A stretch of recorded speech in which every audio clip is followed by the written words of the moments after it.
Hi friends, welcome back to Kamakshi tailoring class. నా పేరు యశ్వతి. నేను ఈరోజు పోట్లీ బటన్స్తో బ్లౌజ్ ఏ విధంగా కుట్టాలో చూపిస్తున్నాను ఫ్రెండ్స్. ఆల్రెడీ లాస్ట్ వీడియోలో నేను కటింగ్ చూపించాను, ఇప్పుడు స్టిచ్చింగ్ చూపిస్తున్నాను. ఈ విధంగా ఫోల్డ్ చేసేసి మనం స్టిచ్ అనేది వేయాలి. తర్వాత కార్నర్ కూడా ఇలా మడిచేసి స్టిచ్ వేయాలి. ఇప్పుడు ఉక్స్ పట్టి దగ్గర మనం ఇట్లా డబుల్ ఫోల్డ్ చేసేసి మధ్యలో పట్టుకుంటూ వేయాలి. ఇప్పుడు ఆమ్ రెండు సమానంగా పెట్టుకొని ఆమ్ దగ్గర ఒక పావించి వదులుతూ మనం ఎక్కడి వరకు అయితే మార్కింగ్ చేసామో అక్కడ వరకు స్టిచ్ వేయాలి. ఇప్పుడు షేప్ పట్టి ఎక్కడ సెట్ అవుతుందో చూసుకోవాలి. దానిపైనుంచి ఇంకొక క్లాత్ పెట్టేసి కార్నర్కి స్టిచ్ వేస్తూ రావాలి. ఇప్పుడు ఈ విధంగా మనం రివర్స్లో పెట్టేసి స్టిచ్ వేస్తూ రావాలి. ఒకసారి చెక్ చేసుకోవాలి ఫ్రెండ్స్, మనం కుట్టేది కరెక్ట్గా కుడుతున్నామా రివర్స్ కుడుతున్నామా ఒకసారి చెక్ చేసుకోవాలి. ఈ విధంగా స్టిచ్ వేసిన తర్వాత ఎక్స్ట్రా క్లాత్ని కట్ చేసుకోవాలి. ఇప్పుడు ఫ్రంట్ భాగంలో ఈ విధంగా మడిచేసి ఫస్ట్ జాయింట్ని లాస్ట్ జాయింట్కి కలుపుతూ స్టిచ్ అనేది వేస్తూ రావాలి. స్టిచ్ వేసేటప్పుడు ఫ్రెండ్స్ లోపలి క్లాత్ పైన స్టిచ్ పడకుండా చూసుకోవాలి. ఈ విధంగా రివర్స్ చేయాలి. ఒకవేళ పొరపాటున లోపలి భాగంలో స్టిచ్ పడితే మనం రివర్స్ చేసేటప్పుడు రాదు. ఈ విధంగా గోరు సహాయంతో ర్యాప్ చేయాలి. ర్యాప్ చేసిన తర్వాత కార్నర్కి మాత్రమే స్టిచ్ వేస్తూ రావాలి. ఈ స్టిచ్ అనేది మనకు ఫినిషింగ్ నీట్గా కనిపించడానికి కోసం మాత్రమే. ఈ విధంగా వేసిన తర్వాత మరొకటి కూడా కుట్టి రెడీగా పెట్టుకోవాలి. ఇప్పుడు నేను 3 ఇంచెస్ క్లాత్ తీసుకున్నాను, ఒక 9 ఇంచెస్ వరకు పొడవు తీసుకున్నాను. ఈ విధంగా 2 క్లాత్లు తీసుకున్నాను, ఒకటి లైనింగ్ తీసుకున్నాను, ఒకటి మెయిన్ క్లాత్. లైనింగ్ వచ్చేసి ఉక్స్ పట్టికి యూజ్ చేస్తున్నాను. డబల్ ఫోల్డ్ చేసి ఈ విధంగా స్టిచ్ వేయాలి. తర్వాత ఎక్స్ట్రాని ఒక పావించి ఎక్స్ట్రా తీసుకొని దాన్ని ఈ విధంగా లోపలికి మడిచేసి లోపలి భాగం మడుస్తూ స్టిచ్ వేయాలి. ఇప్పుడు కాజా పట్టి కింది భాగం నుంచి ఈ విధంగా స్టిచ్ వేయాలి. వేసిన తర్వాత ఎక్స్ట్రాని ఈ విధంగా ఫోల్డ్ చేస్తూ డబల్ ఫోల్డ్ చేసి ఈ విధంగా మనం ఇందాక జాయింట్ చేసాం కదా ఫ్రెండ్స్, జాయింట్ పైన వచ్చేటట్టుగా ఈ విధంగా స్టిచ్ వేస్తూ రావాలి. ఒక పావించి విడిదితో మళ్ళీ ఇంకొక స్టిచ్ వేయాలి. ఇప్పుడు వెనక భాగం షోల్డర్ మధ్య భాగంలో పట్టుకుంటూ ఈ విధంగా 4 ఇంచెస్ వరకు మార్కింగ్ చేసి ఫ్లీట్ అనేది స్టిచ్ వేసుకోవాలి. మరో ప్రక్కన కూడా అదే విధంగా వేసుకోవాలి. ఈ విధంగా వేసుకున్నాక స్ట్రైట్గా డబల్ ఫోల్డ్ చేసేసి మధ్య భాగంలో కట్ చేసుకోవాలి. నేను పోట్లీ బటన్ స్టిచ్ చేయడానికి కోసం ఈ విధంగా మధ్యలో కట్ చేశాను. ఒక 1.5 ఇంచ్ విడుతున్న క్లాత్, లైనింగ్ క్లాత్ 2 పీసెస్ తీసుకున్నాను. ఈ విధంగా ఒక సైడ్ ఈ విధంగా కుట్టేసి డబల్ స్టిచ్ వేసిన తర్వాత ఈ విధంగా లోపలికి మడిచేసి కార్నర్కి ఒక స్టిచ్ అనేది వేసుకోవాలి. ఎక్స్ట్రా క్లాత్ని కట్ చేసుకోవాలి.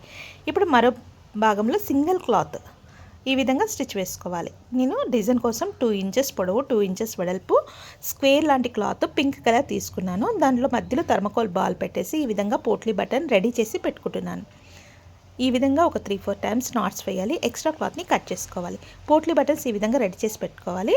మనం డిజైన్ అనేది ఒక హాఫ్ ఇంచ్ వదులుతూ ఈ విధంగా మనం డిజైన్ స్టార్ట్ చేసుకోవాలి. పోట్లీ బటన్ కరెక్ట్గా పావించి విడతతో చూస్తూ ఈ విధంగా స్టిచ్ అనేది వేస్తూ రావాలి. ఫ్రెండ్స్, పోట్లీ బటన్ స్టిచ్ వేసేటప్పుడు సింగిల్ పాదం పెట్టుకోవడం వలన నీట్గా దగ్గరికి అంటే నీట్ ఫినిషింగ్తో స్టిచ్ వేసుకోవచ్చు. అలానే కాదు, డబుల్ పాదం పైన కూడా వస్తుంది. సింగిల్ పాదం అయితే ఇంకా నీట్గా ఈజీగా స్టిచ్ వేయచ్చు. ఈ విధంగా మనం ఇందాక స్టిచ్ వేసిన క్లాత్ని డబల్ ఫోల్డ్ చేసేసి ఈ విధంగా స్టిచ్ వేసుకోవాలి. ఎక్స్ట్రా క్లాత్ని దగ్గరికి కట్ చేయాలి. ఇప్పుడు మరొక క్లాత్ కూడా ఒకదానిపైన ఒకటి పెట్టేసి ఈ విధంగా స్టిచ్ అనేది వేస్తూ రావాలి. నీట్గా సెట్ చేస్తూ మనకి ఎంతవరకు అయితే కనిపించాలో అంతవరకే వదిలేసుకుంటూ స్టిచ్ వేయాలి. ఒక పావించి వదిలేస్తూ మనం లోపలి క్లాత్ ఉంది కదా ఫ్రెండ్స్, దానిపైన కూడా స్టిచ్ వేసుకోవాలి. ఈ విధంగా నేను 1.5 ఇంచ్ క్లాత్ అనేది తీసుకొని ఈ విధంగా కట్ చేసుకుంటున్నాను. పైపింగ్ థ్రెడ్ రెడీ చేసి పెట్టుకుంటున్నాను ఫ్రెండ్స్. ఈ విధంగా జాయిన్ చేసేసి ఒక పక్కనే కుట్టేసి మరో భాగాన థ్రెడ్ పైపింగ్ స్టిచ్ వేస్తూ వస్తున్నాను. ఇది నడుము భాగంలో యూజ్ చేస్తున్నాను. ఈ విధంగా స్టిచ్ వేసిన తర్వాత నడుము భాగంలో ఈ విధంగా స్టిచ్ వేస్తూ రావాలి. పైనుంచి స్టిచ్ వేయాలి ఫ్రెండ్స్. ఎక్స్ట్రా క్లాత్ని లోపలికి ఈ విధంగా మడిచేయాలి. మనకి ఎంతవరకు అయితే కనిపించాలో అంతవరకే మిగిల్చుకొని ఈ విధంగా కార్నర్కి అంటే మనకు కరెక్ట్ జాయింట్లో పడాలి. ఈ విధంగా చూడడానికి ఈ విధంగా ఉంటుంది. మరో ప్రక్కన లోపల హెమ్మింగ్ చేసుకోవాలి. ఇప్పుడు బ్యాక్ పైన ఫ్రంట్ భాగం పెట్టేసి షోల్డర్ జాయిన్ చేసుకోవాలి. ఇప్పుడు నేను నెక్ మొత్తం పైపింగ్ వేయడానికి క్రాస్ ముక్కలు తీసుకున్నాను, పింక్ కలర్వి. ఈ విధంగా జాయిన్ చేసుకుంటున్నాను. ఒక కార్నర్ మాత్రం స్టిచ్ వేస్తూ వస్తున్నాను, మరొక కార్నర్ థ్రెడ్ పైపింగ్ స్టిచ్ వేస్తున్నాను. ఈ విధంగా నీట్గా స్టిచ్ వేస్తూ రావాలి. ఎంత టైట్గా వేస్తే అంత నీట్గా ఉంటుంది ఫ్రెండ్స్. టైట్గా వేయాలి.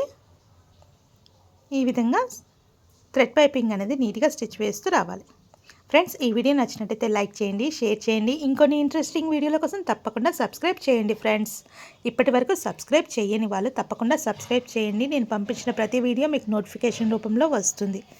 ఫ్రెండ్స్ ఇప్పుడు నెక్కి పై భాగంలో ఈ విధంగా స్టిచ్ వేస్తూ రావాలి. మనకు థ్రెడ్ పైపింగ్ ఎంత టైట్గా వేస్తే మనకు చూడడానికి నీట్ లుక్, నీట్ ఫినిషింగ్ కనిపిస్తుంది ఫ్రెండ్స్. ఈ విధంగా పావించి ఎక్స్ట్రా తీసుకున్నాం కదా, దాన్ని లోపలికి ఈ విధంగా మడిచేసి ఈ విధంగా స్టిచ్ అనేది వేస్తూ రావాలి. పైపింగ్ ఎంత సన్నగా వేస్తే అంత లుక్ వస్తుంది. ఈ విధంగా నీట్గా రౌండ్ షేప్లో స్టిచ్ వేయాలి. రౌండ్ షేప్లో కుట్టేటప్పుడు ఫ్రెండ్స్ జాయింట్ పైన స్టిచ్ వేస్తూ రావాలి. ఫ్రెండ్స్ క్లాత్ పైన పడద్దు, అటు థ్రెడ్ పైన కూడా పడద్దు. కరెక్ట్ జాయింట్ మధ్యలో స్టిచ్ వచ్చేటట్టుగా చూస్తూ వేస్తూ రావాలి. ఈ విధంగా వేసిన తర్వాత చూడడానికి ఈ విధంగా ఉంటుంది. ఇప్పుడు హ్యాండ్కి మనం డెకరేషన్ చేద్దాం, అంటే హ్యాండ్ డిజైన్ స్టిచ్ వేద్దాం. ఈ విధంగా మధ్యలో ఫోల్డ్ చేసి మధ్యలో కట్ చేసుకోవాలి. నేను ఒక 1.5 ఇంచ్ క్లాత్, లైనింగ్ క్లాత్ తీసుకున్నాను. ఈ విధంగా స్టిచ్ అనేది వేస్తూ వస్తున్నాను. ఇందాక మనం బ్యాక్కి వేసాం కదా ఫ్రెండ్స్, సేమ్ అదే విధంగా హ్యాండ్కి కూడా ఈ విధంగా స్టిచ్ వేస్తూ రావాలి. మరో భాగాన సింగిల్గానే స్టిచ్ వేస్తూ రావాలి. ఇప్పుడు పోట్లీ బటన్స్ రెడీ చేసి పెట్టుకున్నాను ఫ్రెండ్స్.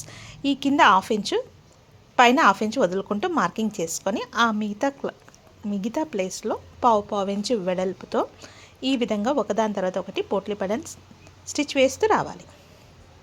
ఈ విధంగా వేసిన తర్వాత ఎక్స్ట్రాని దగ్గరికి కట్ చేసుకోవాలి. ఈ విధంగా కట్ చేసిన తర్వాత కింది నుంచి క్లాత్ని డబల్ ఫోల్డ్ చేసేసి ఈ విధంగా మనకు లోపలిది ఏది కనిపించకుండా పైనుంచి ఈ విధంగా ఫోల్డ్ చేస్తూ స్టిచ్ అనేది వేస్తూ రావాలి. మనకి ఎంతవరకు అయితే కనిపించాలో అంతవరకే మిగిల్చుకొని మిగతాదంతా లోపలికి నెట్టేసి ఫోల్డ్ చేసి పెట్టేసేయాలి. మరో సైడ్ కూడా క్లాత్ని ఒకదానిపైన ఒకటి పెట్టేసి ఈ విధంగా దగ్గరికి స్టిచ్ అనేది వేస్తూ రావాలి. వేసిన తర్వాత కింది భాగంలో పైపింగ్ అనేది స్టిచ్ వేస్తూ రావాలి. ఈ విధంగా పై భాగం నుంచి స్టిచ్ అనేది వేయాలి. వేసిన తర్వాత కట్ చేసి ఈ విధంగా లోపలికి మడిచేయాలి. మడిచేసి ఈ విధంగా స్టిచ్ వేస్తూ రావాలి. మరొక హ్యాండ్ కూడా ఈ విధంగా రెడీ చేసి పెట్టుకున్నాను ఫ్రెండ్స్. ఇప్పుడు మనకు నడుము కొలత ఎంత ఉందో ఆ నడుము కొలతని 4 భాగాలు చేసి మార్కింగ్ అనేది చేసుకోవాలి. ఈ విధంగా చేసుకున్న తర్వాత మనం హ్యాండ్ అనేది జాయిన్ చేసుకోవాలి. జాయింట్ అనేది కరెక్ట్ షోల్డర్ పైన కరెక్ట్గా ఉండేటట్టు చూసుకుంటూ కొద్దిగా సెట్ చేస్తూ ఈ విధంగా మనం ఆర్మ్ షేప్లో స్టిచ్ అనేది వేస్తూ రావాలి. క్లాత్ని కొద్దిగా సెట్ చేస్తూ ఆర్మ్ మొత్తం స్టిచ్ వేస్తూ రావాలి. డబుల్ స్టిచ్ కూడా వేసుకోవాలి ఫ్రెండ్స్. ఇప్పుడు షోల్డర్ మధ్య భాగంలో ఫోల్డ్ చేస్తూ నడుము అనేది మనం ఇందాక మార్కింగ్ చేసాం కదా, ఆ మార్కింగ్ పైనే నడుము నుంచి చేతి వరకు స్టిచ్ అనేది వేస్తూ జాయిన్ చేసుకోవాలి. మరొక హ్యాండ్ కూడా స్టిచ్ వేసుకోవాలి. షోల్డర్ మధ్య భాగంలో కరెక్ట్గా ఉందా సెట్ చేస్తూ 1/2 ఇంచ్ విడ్త్తో ఆర్మ్ షేప్లో మనం స్టిచ్ అనేది వేస్తూ రావాలి. మనకు పోట్లీ బటన్స్ ఉన్నాయి కదా ఫ్రెండ్స్, అందుకే 1/2 ఇంచ్ వదులుకున్నాము. 1/2 ఇంచ్ నుంచి కుట్టాం కాబట్టి మనకు షోల్డర్ కుట్టడానికి వస్తుంది. ఈ విధంగా నీట్గా ఆర్మ్ మొత్తం స్టిచ్ వేసిన తర్వాత షోల్డర్ మధ్య భాగంలో పట్టుకుంటూ నడుము నుంచి చేతి వరకు ఈ విధంగా స్టిచ్ వేస్తూ రావాలి. తప్పకుండా ట్రై చేయండి ఫ్రెండ్స్. ఎలా ఉందో కామెంట్ సెక్షన్లో కామెంట్